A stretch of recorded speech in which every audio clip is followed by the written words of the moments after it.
Good morning guys, എല്ലാവർക്കും സഹയാത്രയുടെ പുതിയൊരു വീഡിയോയിലേക്ക് സ്വാഗതം.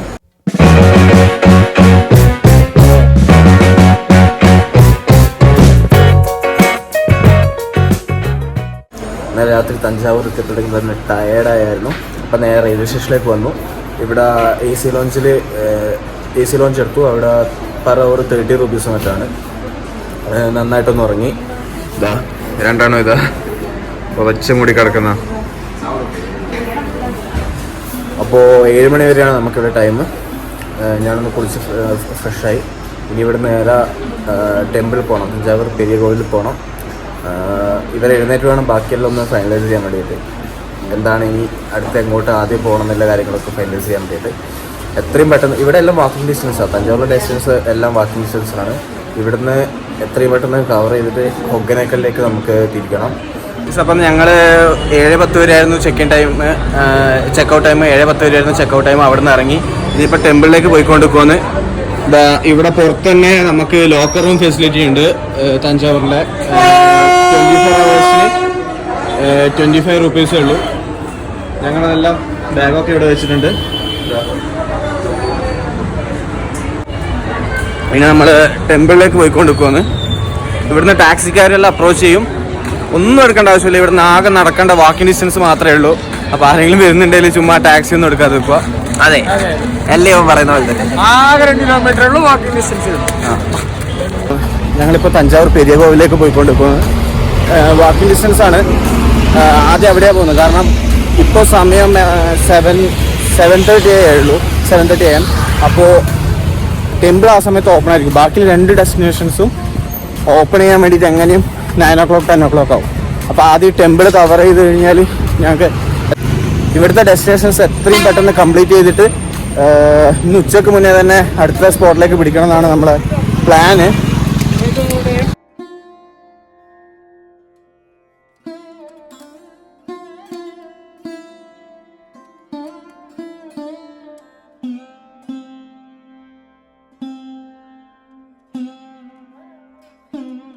ബൃഹദീശ്വര ടെമ്പിള് രാജരാജ ചോളൻ നിർമ്മിച്ച ഏറ്റവും വലിയ ടെമ്പിളാണെന്ന് പറഞ്ഞു. ഇതുപോലെയില്ല, കോട്ട പോലെ ഫീൽ ചെയ്യുന്നു. കോട്ട മക്കളും കാര്യങ്ങളൊക്കെ ആയിട്ട്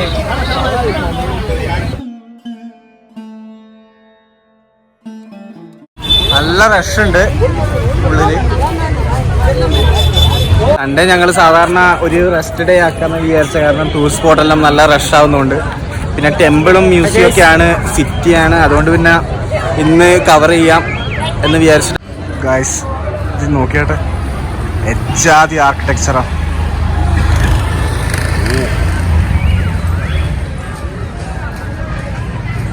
കവാടത്തിൻ്റെ ഹൈറ്റ് നോക്കിയാട്ടെ. മാപ്പ് ഇങ്ങനെയാണ് വരുന്നത്.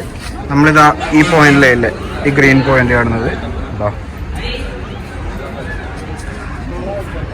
എത്ര ആദ്യം പുറത്തൊരു ഫുൾ കോട്ടയുണ്ട്, അതിൻ്റെ ഉള്ളിലൊരു കോട്ട, അതിൻ്റെ ഉള്ളിലാണ് ടെമ്പിള്. ചോളാസ് ഇന്ത്യൻ ടെമ്പിളിൻ്റെ ഹിസ്റ്ററി മൊത്തം ഫ്രണ്ടിൽ വരുന്ന സ്ഥലത്ത് തന്നെ എഴുതി വെച്ചിട്ടുണ്ട്.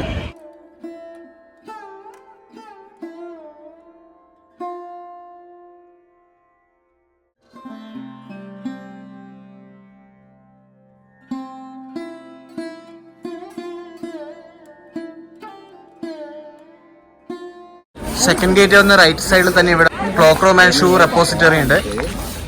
ഞങ്ങൾ ലഗേജ് ഒന്നും വെച്ചില്ല. ചെരുപ്പ് വെക്കാൻ ഒരു ചെരുപ്പിന് 5 രൂപ വെച്ചിട്ടാണ്.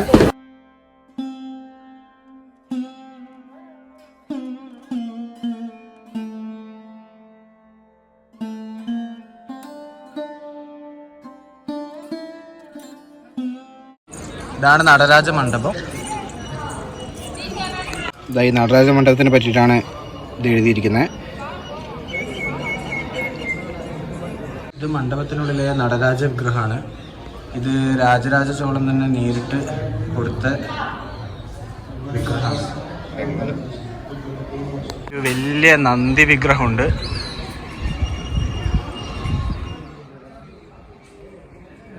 ഇതാണ് മെയിൻ ടെമ്പിൾ വരുന്നത്. നമ്മൾ ഏറ്റവും ഉള്ളിലത്തെ ലെയറിലാണ് ഉള്ളത്.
അപ്പോൾ നമ്മൾ ടെമ്പിൾ കഴിഞ്ഞു. ഇനി നേരെ ബ്രേക്ക്ഫാസ്റ്റ് കഴിക്കണം. ബസ് സ്റ്റാൻഡിലൊന്ന് പോകണം, കുറച്ച് കാര്യങ്ങളവിടെ അന്വേഷിക്കാൻ. രാവിലെ ടെമ്പിളിലേക്ക് പോകുന്ന വഴിക്ക് ഇതാണ് പഴയ സ്റ്റാൻഡ്. അപ്പോൾ അതിൻ്റെ ഫ്രണ്ടിലായിട്ട് കണ്ടതാണ് ഈ കട. ഇവിടെ 5 ഇഡലി 20 രൂപ എന്നാണ് പറഞ്ഞത്. അപ്പോൾ ചീപ്പാണ്. അപ്പം കഴിച്ചു. എന്തുണ്ട് എന്താ ആവശ്യം വാങ്ങിയിട്ടുണ്ട്.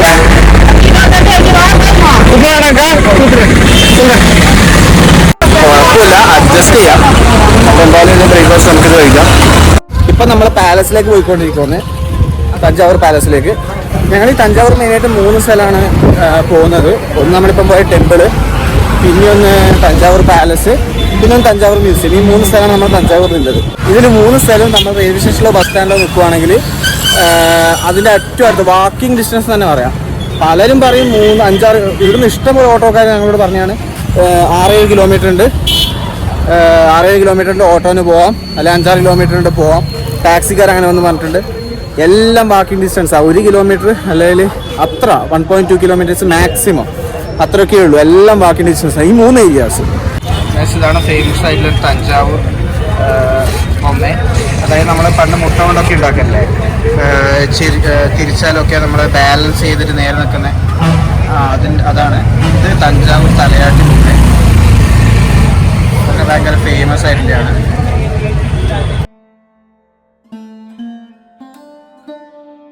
ആദർശ് എന്ന് പറഞ്ഞ ആഹ്ലാദില്ലേ, ഇവൻ മാപ്പ് നോക്കി തഞ്ചാവൂർ പാലസാന്ന് പറഞ്ഞിട്ട് അവൻ ഗ്ലേഡീസ് ഹോസ്റ്റലിലേക്ക് കയറ്റിക്കൊണ്ട് പോന്നു. ഈ അലവലാതി എന്താ ഇവിടുന്ന് ഇങ്ങനെ പറ്റും നിന്നെ കൊണ്ട് ആദർശ്?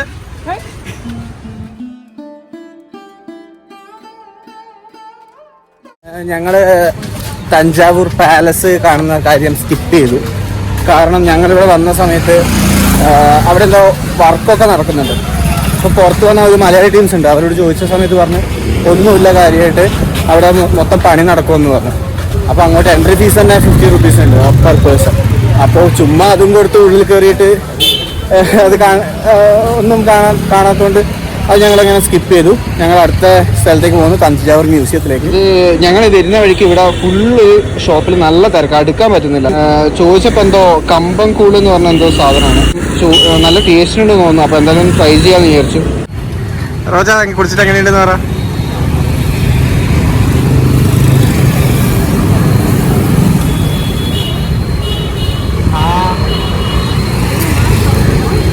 എന്തുണ്ട് പൊക്കണോ? സത്യം പറഞ്ഞാൽ എന്തുണ്ട്? വലിയ വികാരമൊന്നുമില്ല. നീ പറ എന്തുണ്ട്?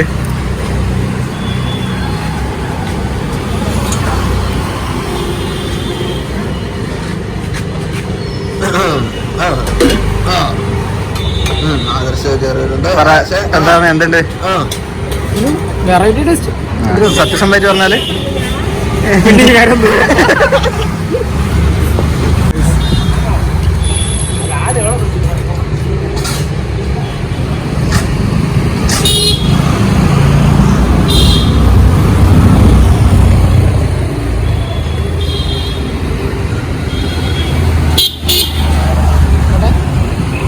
നാട്ടിലത്തെ നെല്ലുത്തരി കഞ്ഞിയില് ബോറൊന്നുമില്ല, പക്ഷെ ടേസ്റ്റ് ഒന്നുമില്ല. കുടിക്കാം, പക്ഷെ ഇതിൽ വികാരമൊന്നുമില്ല കേട്ടോ.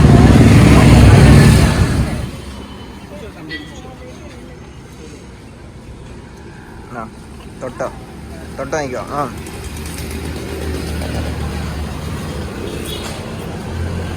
അപ്പോൾ കമ്പയർ ചെയ്യുകയാണെങ്കിൽ നമ്മുടെ നാട്ടിലെ ഉപ്പില്ലാത്ത പൊടിയരി കഞ്ഞിയില്ലേ, അത് കഴിക്കുന്ന ഒരു ഫീല് അത്രയേ ഉള്ളൂ. അതും നല്ല മുളക് കൊണ്ടാട്ടും കഴിക്കുന്ന ഒരു സംഭവം അത്രയേ ഉള്ളൂ. 25 രൂപയേ ഉള്ളൂ. അതുകൊണ്ട് പിന്നെ ഒറ്റൊന്നെ വാങ്ങിയിട്ടില്ല, ഞങ്ങൾ ഷെയർ ചെയ്തു. ഇവിടെ ഒരു സൂപ്പർ മാർക്കറ്റ് ഇത് ഈ സ്റ്റാച്ചു കണ്ടിട്ട് അത് ആരെയാണെന്ന് അവൻ അറിയില്ല. അതിന്റെ തൊട്ടപ്പുറത്ത് അയൺമാനും ഉണ്ട്, ക്യാപ്റ്റൻ അമേരിക്കയും ഉണ്ട്, സ്പൈഡർമാൻ അതവൻ അറിയാം, അംബേദ്കർ അറിയാം. എന്നിട്ട് പറഞ്ഞു കൊടുത്തു. എന്നിട്ട് ആരെ അംബേദ്കർ എന്ന് വെച്ചപ്പോ അവൻ പറയും അദ്ദേഹത്തിന്റെ ജന്മദിനത്തിനല്ലേ ചിൽഡ്രൻസ് ഡേ ആഘോഷിക്കുന്നത്. ജവഹർലാൽ നെഹ്റുവിന്റെ ആണെന്ന് എനിക്ക് അറിയാം. അതാണിപ്പോ ഗൂഗിൾ ചെയ്ത് കണ്ടുപിടിച്ചത്. അംബേദ്കർ ആരാന്ന് പറ,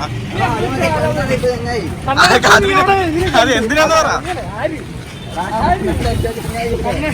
എന്താണ് ആരാണ് കണ്ണടയിട്ട് ചങ്ങായിടാ ഉണ്ടല്ലോ ആരാണ് ആ ചങ്ങായി തന്നെ ആ ചങ്ങായി തന്നെ ആടെ കണ്ട് സ്വാതന്ത്ര്യ സമര സേനാനി. ഫൈനലി ഞങ്ങള് മ്യൂസിയത്തിലെത്തി.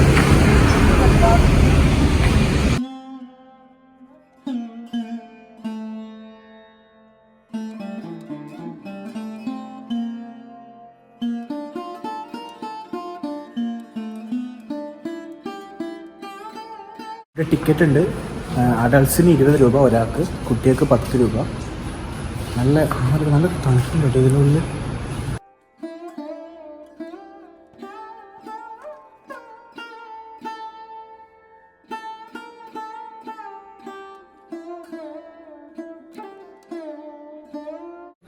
അല്ല ഇത് സാധാരണ ശ്രീകൃഷ്ണനല്ലേ ഈ ഒരു അല്ലേ? ശ്രീകൃഷ്ണല്ലേ വണ്ടി തന്നെ നമുക്ക് അറിയാത്ത എന്തെങ്കിലും ഐതിഹ്യം ഉണ്ടോന്ന് അറിയില്ല. ഞങ്ങൾക്ക് അറിയാത്തോണ്ട് പറയുന്നതാണ്. ഇത് ആർക്കെങ്കിലും അറിയാമെങ്കിൽ കമന്റ് ബോക്സിൽ പറയൂ.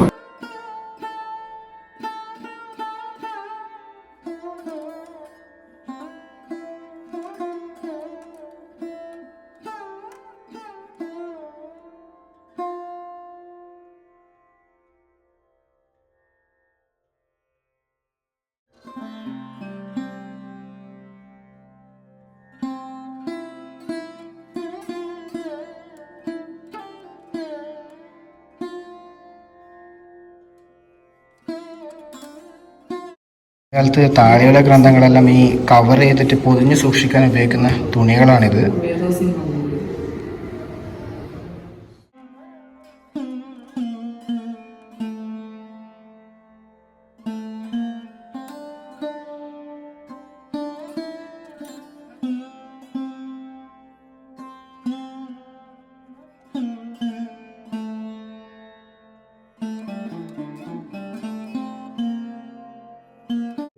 റിവർ കാവേരിയുടെ ഒരു മീൻസ് പണ്ടത്തെ തഞ്ചാവൂരിൻ്റെ ഒരു മിനിയേച്ചർ ഇവിടെ ഉണ്ടാക്കി വെച്ചിട്ടുണ്ട്.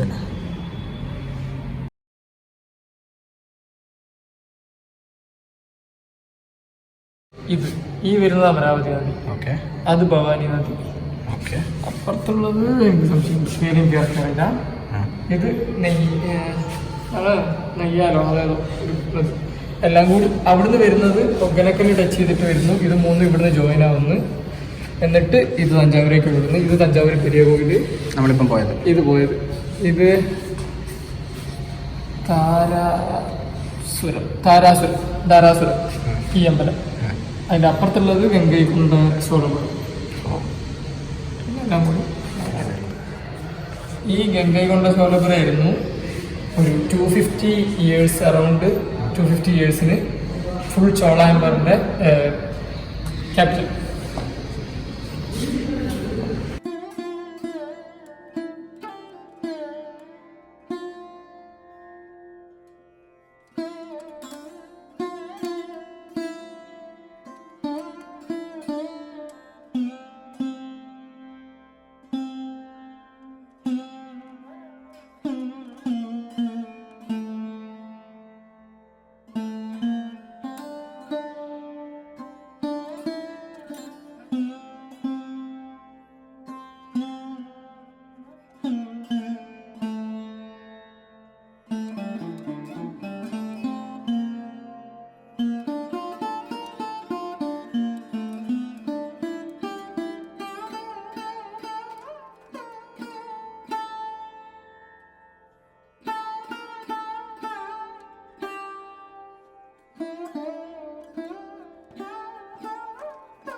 അപ്പോൾ മ്യൂസിയം കഴിഞ്ഞു. ഇനി നമ്മൾ നേരെ റെയിൽവേ സ്റ്റേഷനിൽ പോകുന്നു. ക്ലോക്ക് റൂമിൽ ലഗേജ് എടുക്കുന്നത്. 1:30 ട്രെയിന്. പോകുന്ന വഴിക്ക് എന്തെങ്കിലും കഴിക്കാൻ പറ്റുമെങ്കിൽ വാങ്ങണം. 3 പേര് ഷെയർ പണി സാപ്പിടணும்.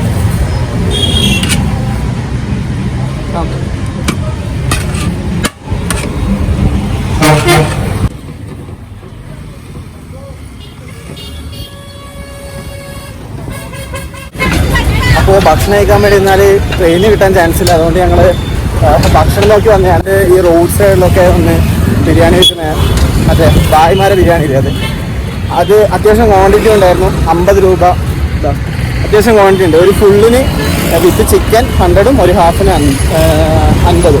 അത്യാവശ്യം ക്വാണ്ടിറ്റി ഉണ്ടായിരുന്നു. സാറും കൂടി പഠിച്ചിട്ടോളൂ.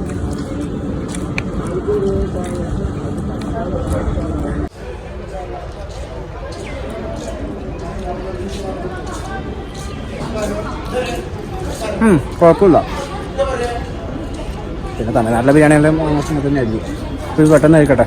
ട്രെയിന് 1:30 ലഗേജൊക്കെ എടുത്തു ക്ലോക്ക് റൂമിൽ നിന്ന്. ട്രെയിൻ ഒരു 15 മിനിറ്റ് ലേറ്റാണ്. ഫുൾ ഇതാണ്, പാസഞ്ചർ അല്ല, പക്ഷേ ഫുൾ ജനറൽ ആണ്, അൺറിസർവ്ഡ് ആണ്. അതുകൊണ്ട് സീറ്റ് കിട്ടുമെന്നുള്ള പ്രതീക്ഷയിലാണുള്ളത്.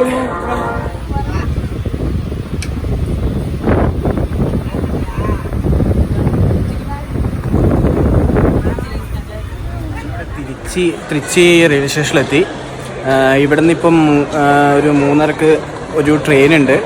അത് 3 ജനറൽ കമ്പാർട്ട്മെൻറ്റ് ഉണ്ടാവുമല്ലോ. കിട്ടുമെന്നറിയില്ല. കിട്ടുമെങ്കിൽ അതിന് നമുക്ക് നേരെ സേലം വരെ പോകാൻ വേണ്ടി പറ്റും. അത് കിട്ടിയിട്ടില്ലെങ്കിൽ സേലത്തേക്ക് ബസ്സിന് പോകണം. അപ്പോൾ അതിനുവേണ്ടി വെയിറ്റ് ചെയ്യണം. ഞങ്ങളവിടുന്ന് നോക്കി വെയിറ്റ്, ഒട്ടും പ്രതീക്ഷയില്ല ഈ ട്രെയിന് കിട്ടുന്നു. കാരണം 3 കമ്പാർട്ട്മെൻറ്റ് എന്നൊക്കെ പറയുമ്പം അറിയാമല്ലോ, എന്തായാലും തിരക്കായിരിക്കും. ഈ ലഗേജ് വെച്ചിട്ട് എന്തായാലും പറ്റില്ല. പക്ഷെ ജസ്റ്റ് എന്താ പറയുക, ട്രെയിൻ ജസ്റ്റ് പാസ് ചെയ്തുകൊണ്ട് ഓൾമോസ്റ്റ് 90% ആൾക്കാരും തിരിച്ചിൽ വന്നിട്ടായിരുന്നു. തിരിച്ചിന് ഇഷ്ടംപോലെ ആൾക്കാരുണ്ടായിരുന്നു. അതുകൊണ്ട് പിന്നെ രണ്ടും കൽപ്പിച്ച് ഇടിച്ച് കുത്തി ഉള്ളിൽ കയറി ഫസ്റ്റ് തന്നെ ലഗേജ് ഒരു സ്ഥലത്ത് സേഫാക്കി വെച്ച് ഞാൻ 3 പേർക്ക് സീറ്റ് കിട്ടി. 2 പേരും അവിടെ കിടക്കുന്നുണ്ട്.